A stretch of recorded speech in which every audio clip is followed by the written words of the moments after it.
Special report में शुरुआत करते हैं बहुत बड़ी खबर से, कोटपुतली से खबर, जहां पर ऑपरेशन चेतना रेस्क्यू मामले में बड़ी कामयाबी मिलती दिखाई दे रही है एनडीआरएफ की टीम चेतना के।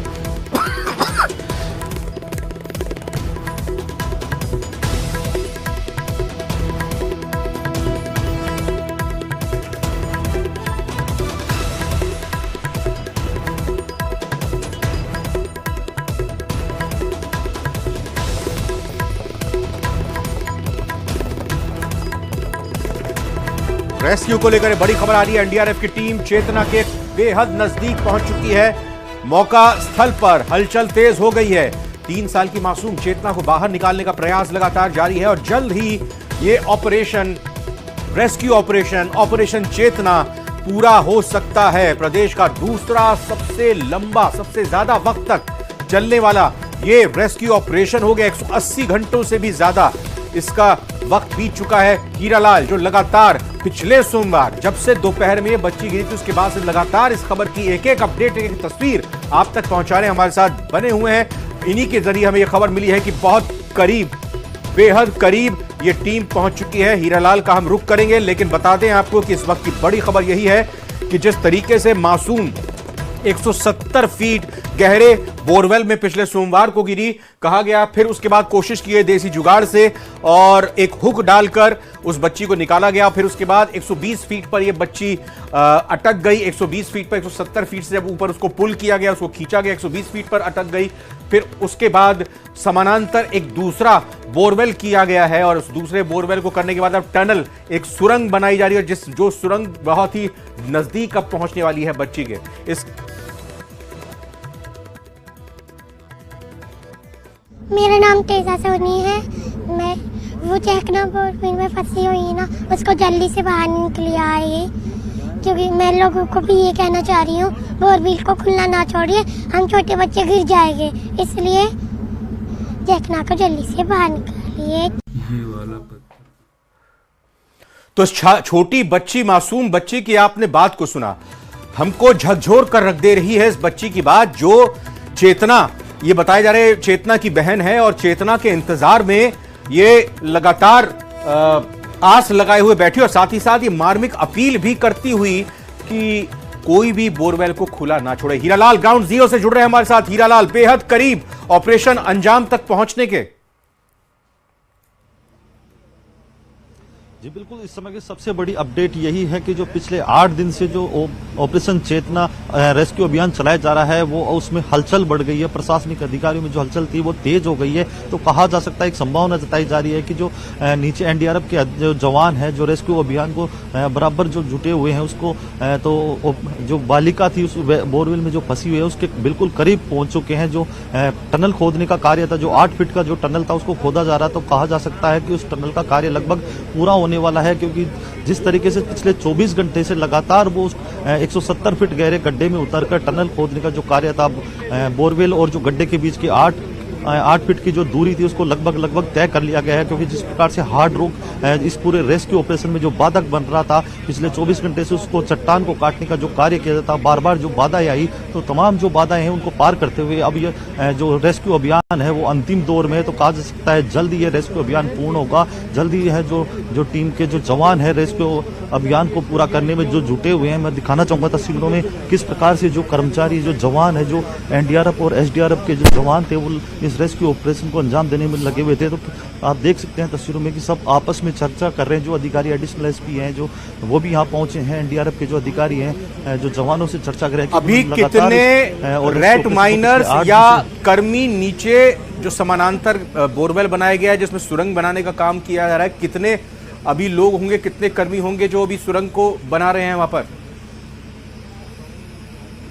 जी मैं बताना चाहूंगा कि पहले जो 3 टीमें बनाई गई थी, प्रत्येक टीम में 2 सदस्य बनाए गए थे जो नीचे जाके टनल खोदने का कार्य करते। लेकिन जिस प्रकार से जो बाधाएं आ रही थी, क्योंकि हार्ड रोक आ गई थी, तो कहा जा सकता है उसके बाद काम में तेजी लाने के लिए एक सदस्य और बढ़ाया गया। तो 3 सदस्यों की टीम नीचे भेजेगी। एक सदस्य है जो सुरंग को खोदने में लग रहा था, दूसरा उस मिट्टी को, जो खोदी हुई मिट्टी थी, जो पत्थर थे, उसको निकाल रहा था, तीसरा उनके हेल्प कर रहा था, ताकि एक सदस्य अगर थकान महसूस करता है तो उसकी जगह दूसरा सदस्य जाकर उस टनल की खुदाई कर सके। तो कहा जा सकता है अभी भी टनल में 3 सदस्य मौजूद हैं जो लगातार उस टनल को खोदने का कार्य कर रहे हैं और टनल की खुदाई लगभग पूर्ण हो चुकी है। जल्द ही यह कार्य पूर्ण हो जाएगा और टीम के सदस्य जो पिछले 8 दिन से जो बालिका उसमें फंसी हुई है उसको बाहर लेकर आने वाले हैं। ये ऐसे जो हमारे सूत्रों से ये सूचना मिली है कि जल्द ये कार्य पूर्ण हो जाएगा। जो 8 दिनों से जो रेस्क्यू अभियान चलाया जा रहा था, कहीं ना बहुत तमाम बाधाएं आई, कभी बारिश बाधा बनी, तो जो कभी अधिकारियों की निर्णय क्षमता जो बाधा बनी, कभी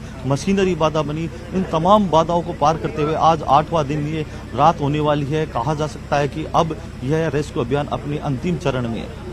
तो यह खबर परिवार तक भी पहुंची होगी, गांव वालों तक भी पहुंची होगी कि बहुत नजदीक है चेतना तक ये रेस्क्यू टीम पहुंचने के।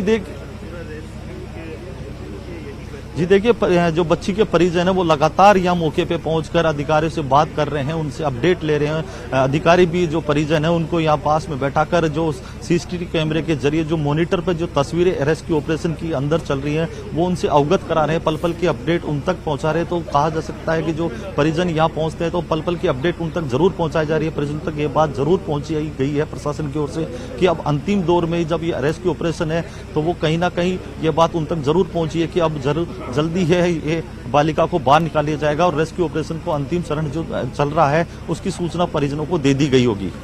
बिल्कुल, और इसके साथ ही अभी वहां प्रशासन, पुलिस का अमला और बीच बीच पे जनप्रतिनिधि भी लगातार आते रहे हैं। और अभी वहां क्या स्थिति है एनडीआरएफ एसडीआरएफ की टीम से अलग?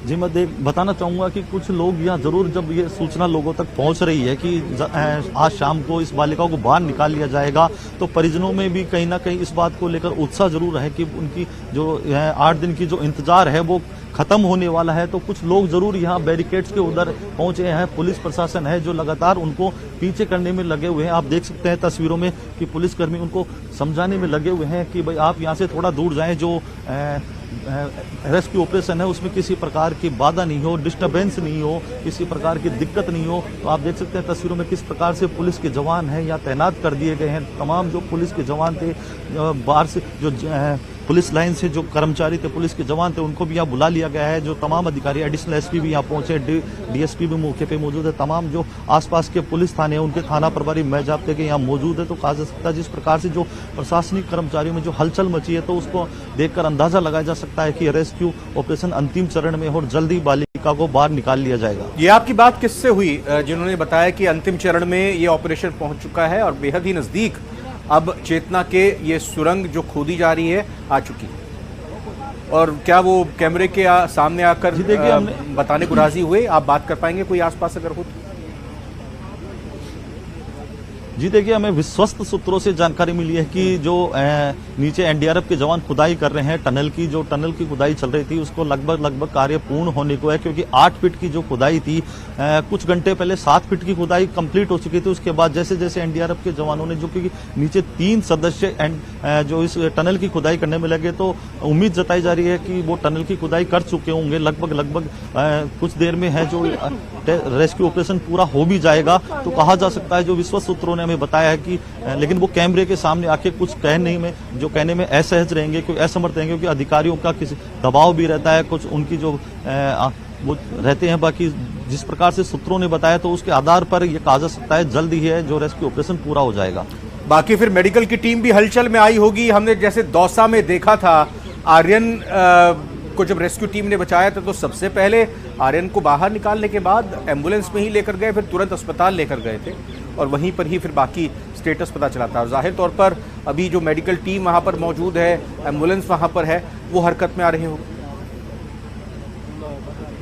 जी बिल्कुल, देखिए पिछले 8 दिन से लगातार यहाँ मेडिकल टीम मौजूद है, एम्बुलेंस भी यहाँ मौजूद है। तमाम जो सुरक्षा के संसाधन है उनको यहाँ तैनात कर दिया गया था। तो पीछे इस बैरिकेड्स के पीछे है जो 2 एम्बुलेंस वहाँ तैनात है, जो पिछले 8 दिनों से लगातार है मेडिकल टीम भी यहाँ लगातार रुकी हुई है, पल पल की जो मॉनिटरिंग है वो लगातार कर रही है, क्योंकि बच्ची के स्वास्थ्य को लेकर जो शंकाएं हैं किसी प्रकार की अनहोनी ना हो, इसको लेकर मेडिकल टीम है जो एहतियात के तौर पे यहाँ तैनात की गई थी। फिलहाल जो हलचल मची है तो कहीं ना कहीं उनको भी अलर्ट जरूर किया होगा, क्योंकि जब बालिका को बाहर निकाला जाएगा तो एम्बुलेंस के जरिए यहाँ से सीधा कोटपुतली बीडीएम अस्पताल लेकर जाया जाएगा। उसके बाद आगे की जो भी कार्रवाई होगी प्रशासनिक अधिकारियों द्वारा उसकी पुष्टि की जाएगी। तो फिलहाल कहा जा सकता है कि जो रेस्क्यू ऑपरेशन है वो लगातार चल रहा है। पिछले 8 दिन से रेस्क्यू ऑपरेशन आज शायद पूरा हो सकता है, ऐसी संभावनाएं जताई जा रही है, क्योंकि काफी लंबा रेस्क्यू ऑपरेशन ये हो चुका है। बताया जा रहा है कि प्रदेश का सबसे दूसरा बड़ा रेस्क्यू ऑपरेशन ये कोटपुतली के कीरतपुरा गांव में होने वाला है, क्योंकि इससे पहले कहा जा रहा है कि जो शाहपुरा के जगतपुरा गांव में वहां ये